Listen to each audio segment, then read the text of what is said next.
There's lots of light. You remember that it one day was your dream. Yeah. And so what was the transformation into a documentary filmmaker as opposed to just a traveler? I'm just going traveling is freedom. You do whatever you want. You don't like a destination, tomorrow you'd move on. You don't have a hotel with hot shower, tomorrow you go to a different city. If you're basically free to do whatever you want. But documentary is different because first of all, you need to really do your research and prepare. But when you are there, filming, shooting, sometimes you just have to stick to tough conditions because there is no escape. You either capture that story in this very moment or it slips away from you. I find documentary much more challenging and demanding than just traveling, because if you think that you can travel somewhere and take out your camera and take beautiful shots, this doesn't make it a story, unfortunately. Yeah. I wish it was that easy. Traveling with documentary filmmaking is actually hard work, but also it can be super rewarding because there is nothing more beautiful than discovering a place you researched, than capturing a story you have had in mind, you scripted, meeting people, and it's the most rewarding, beautiful, and powerful experience. Yeah, I always used to I was getting jealous. You always get jealous when you're in a country that is challenging. In Egypt, for example, and you're seeing people getting on tour buses, cruising through police checkpoints while you're sitting there getting interrogated, they're confiscating everything, going through everything, and you're just seeing these people on an air-conditioned bus. You're like, God damn it, why couldn't I just travel here? And why do I have to do this? But then the depth of the experience you get is like nothing else. And to the point where almost you can't relate to the real world anymore. Traveling seems so frivolous and and it's obviously essential to the economy and people love to do it. And it's just a wonderful thing that they're experiencing a different culture. But the depths, when you sit somewhere for a month and you're talking to people on the street, and you're relying on their goodwill to survive sometimes, that is a real way to go. That is so much more beyond. And I think by creating a story, you feel like you're also giving back to them as well. Not because in documentary, you can go either way. You can really take advantage of them. You can make stories for your own benefit. But the key to being a proper filmmaker, documentary filmmaker, I think, is creating a way where you're sharing authentic information in the best possible light so that people go, oh, that's not what I thought it was based on what the media says. So is that your experience?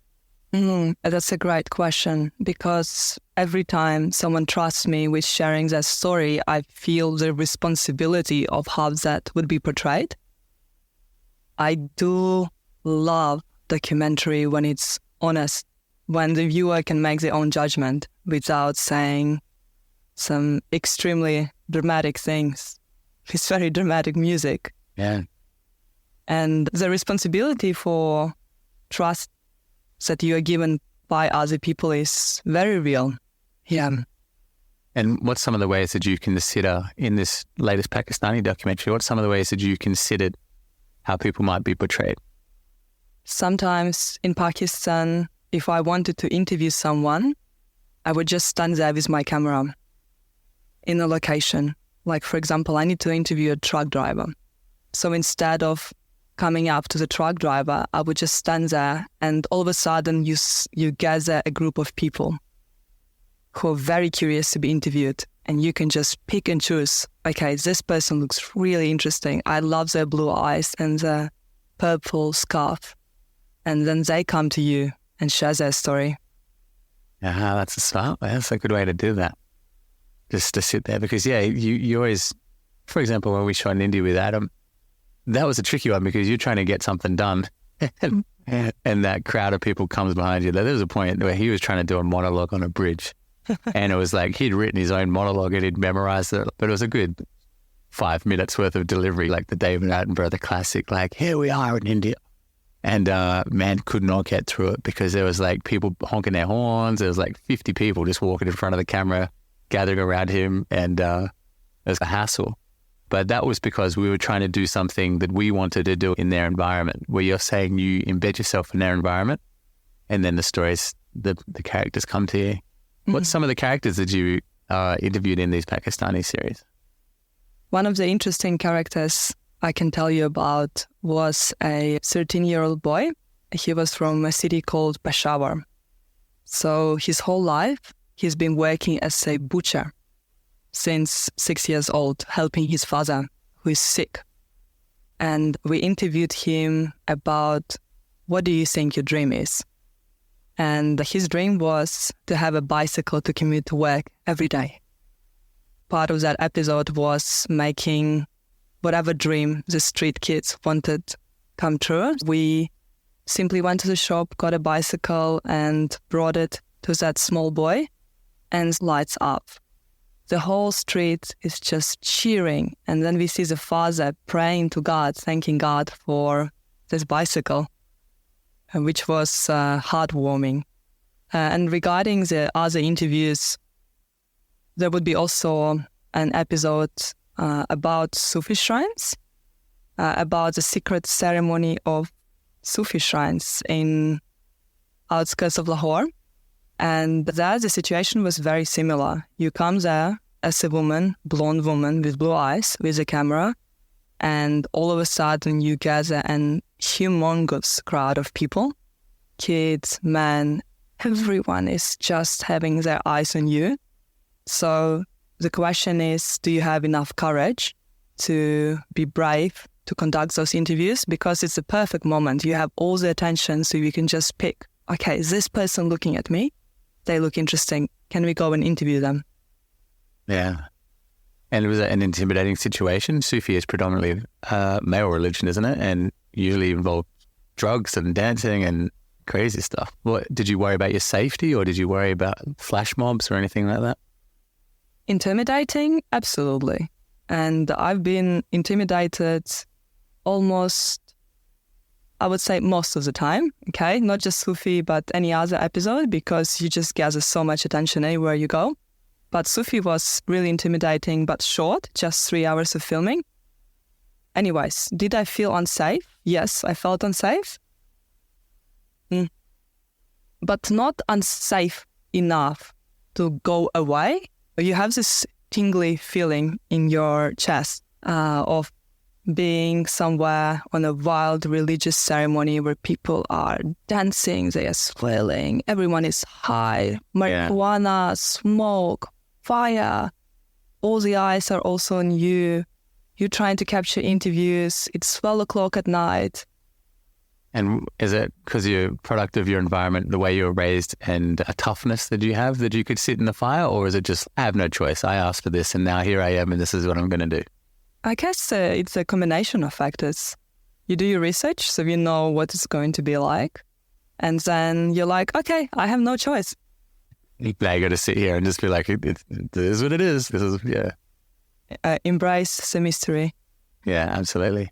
And so what I've been really impressed with is how switched on you are with a strategy for distribution. So distribution is a really tricky thing with documentaries because, like I said before, like I think the internet is cluttered with frivolous little things, tiny little things. And then now you're trying to put something of substance that's 10 minutes long into that marketplace. Mm-hmm. What strategy are you going with and for self-distribution and any little tricks of the trade that older filmmakers like myself need to learn? You're asking a person who's starting her distribution process. Yeah, but you should have asked me 3 months later when I have experience of how it actually goes. So there would be 9 episodes on Pakistan. And at the end of every episode, I say what's going to happen next week. With this little hook, I hoped to intrigue the viewers, if they're interested, to come back next week to see what's going to happen. And also what really helped was Instagram with that short form content. If you're very lucky and your content is actually really good, if it blows up, then you can get hundreds of thousands of views on your page where you can promote your documentary, whether it's on YouTube or somewhere else. But that is just the start. So for me, the strategy is like this. I am going to edit for the next 3 months, every day. No escape. And put out episodes every Thursday at 8 o'clock Perth time 5 o'clock Pakistani time, and just see how it goes. Put out supportive content on Instagram as well. Honestly, I'm not a psychic. It could go either way. It's very possible it will be 1,000 views and ultimately people are not going to see this project. Or maybe one of the episodes blows up and it brings a lot of traction for the whole channel. But when it comes to Pakistan, it's notorious for helping beginner YouTubers grow their channels because local people are starving for good image. Because they are very kind and hospitable and lovely people. And imagine being that and being called a terrorist, a dangerous person by all world's media. And they are very hungry for people going, exploring their country, exploring their culture, showing the real image and giving them some confidence in the fact that they are actually a good nation. If you create content like that, then they would really try to support you. Going to Pakistan was also a strategic decision from this respect too. For me, it's if it doesn't blow up in Pakistan, it just doesn't blow up anywhere. Yeah, so you're not going to get a better result by doing the same thing again in a smaller country. Yeah, size of the country is a big factor. Yes, it's 220 million people, but also there are hundreds of thousands of people doing content on India and maybe tens who do content on Pakistan. Yeah. So it really depends where you are. Is the reputation of the country something that you consider? So you're looking for countries that might have a negative reputation in the public eye? Not necessarily, but Pakistan stole my heart away, so I just couldn't resist. You know how you're in love with someone and you can't control yourself? Yeah, you just look at it and you're just like, this is fantastic. And it's funny, I don't know if I've really found that country yet. I think maybe Kenya was close because that was like a country where, I don't know, it hits you like a lightning bolt, doesn't it? You're sitting watching the sunset and there's giraffe in the distance and a flock of flamingos on the river and you're just like, God damn. And then the Rift Valley, this is where the civilization for humans started. Everything started from here. And there's a real magical sense about somewhere like that. So, but every country you go to has its pros and its cons and its different things. Mm-hmm. But it's not until you get back and start watching television on the news and things on the television that you're like, man, that's not my experience at all. Israel and Palestine obviously is massively in the news right now at war. And my experience was there was amazing Israeli people, wonderful cuisine, deep cultural ties to that. And my exact same experience in Palestine. The Arabic culture, wonderfully hospitable, good coffee, great food, happy, dancing horses, you name it, right? Mm. And there's so many good people on both sides and you go, man, what is being shown in the media is like nothing compared to the experience on the ground of this thing. Mm. When you see news on Pakistan, is that something that you now go, oh my God, this is all wrong. Everything you're seeing on the news is wrong. I'm not saying it's completely wrong. And Pakistan, of course, has its issues politically, economically, safety-wise. It's not all untrue, but it is a perspective. You can come to a country, meet one bad person and say it's a terrible country. And I feel like that's what happens with Pakistan. Even today, I had a chat with a guy at a pharmacy and he said, oh my God, you went to Pakistan. It is so dangerous, especially for a man like me. And I'm like, Pakistan is not dangerous for an average person, from my personal experience. Yeah. It was a country that I felt safe in as a woman. I have never been harassed and I felt really welcomed and respected. And that's just the truth. And yes, I think Pakistan is largely misrepresented in the media, but it is not all lies. It's just a perspective. Yeah. It's an angle. And in terms of technical stuff, what gear did you take over to shoot your documentary? Is that something you really had to think about? Because there's not much getting a new camera in Pakistan or your batteries will go or something. There's not much opportunity to fix anything. When you go to shoot a documentary project, you obviously need gear that's really powerful and at the same time small. Smaller, the better. When it comes to gear, when it comes to team, Just go small, but go really good.